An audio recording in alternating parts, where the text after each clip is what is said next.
Je suis le docteur Véronique Bataille, j'ai travaillé en dermatologie à Londres depuis plus de 20 ans. Je fais de la dermatologie générale, mais ma spécialité est le mélanome et les grains de beauté. Et aujourd'hui, on m'a demandé de parler un petit peu sur le mélanome. C'est une tumeur de la peau qui est quand même importante à reconnaître.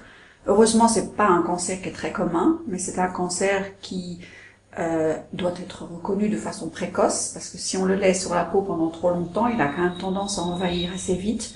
Et à ce moment-là, il est beaucoup plus difficile à traiter.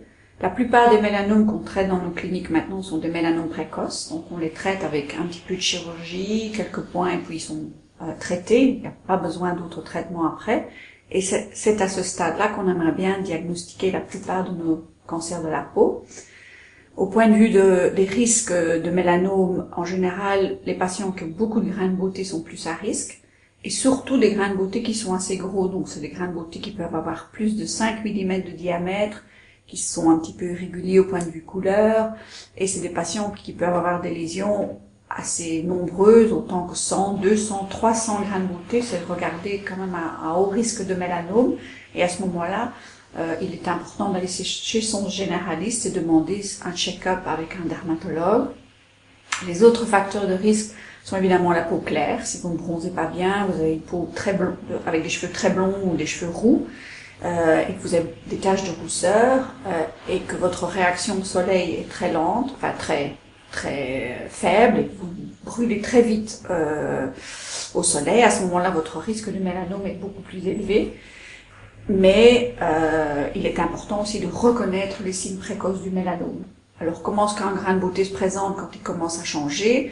Les signes suspects qu'on recherche, c'est vraiment le changement au point de vue la perte de la symétrie. Donc, un grain de beauté qui devient malin, souvent, devient irrégulier au point de vue des bords. Donc, les bords deviennent plus géographiques, plus irréguliers.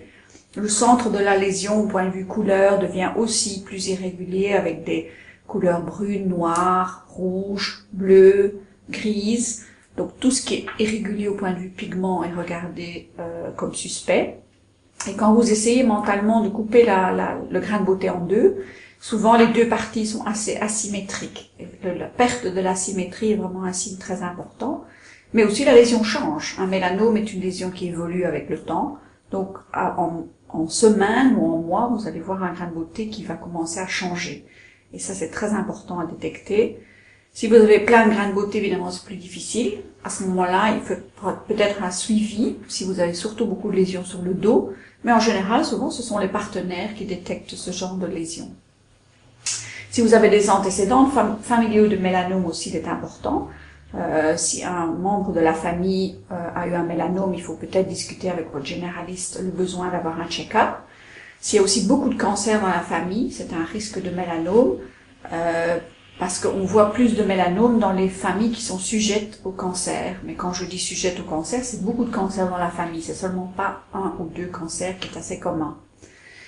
Les autres facteurs de risque, mais sont plus rares, c'est si vous recevez des médicaments qui suppressent le système immunitaire, comme des patients avec des transplants rénaux, ou des patients qui ont été traités pour des maladies qui ont besoin de drogues qui rendent le système immunitaire un peu plus faible, le risque du mélanome augmente aussi. Au point de vue traitement, le mélanome est très facile à traiter s'il est précoce. La plupart des mélanomes que je vois dans ma clinique maintenant, on les traite avec une biopsie, avec un petit peu d'anesthésie locale, des points. Le patient attend le résultat et quelquefois on fait une deuxième chirurgie si on a besoin de retirer un tout petit peu de peau normale pour sécurité. Mais la plupart du temps, c'est tout ce qu'on offre pour le traitement et le patient n'aura jamais de récidive. Malheureusement, il y a des mélanomes qui sont un peu plus avancés, qui ont eu le temps de pénétrer un peu plus profond dans la peau ou qui malheureusement sont plus agressifs dès le début.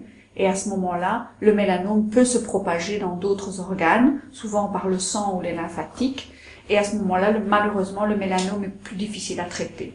Mais heureusement, depuis les 3 dernières années, on a des nouveaux traitements pour le mélanome, au point de vue thérapie génique et traitements immunologiques, qui ont changé le traitement du mélanome très fort et qui est très positif dans le monde du mélanome pour l'instant. Mais le message est, détectez vos cancers de la peau de façon précoce, et le prognostic est excellent, avec simplement une petite chirurgie et le cancer est enlevé.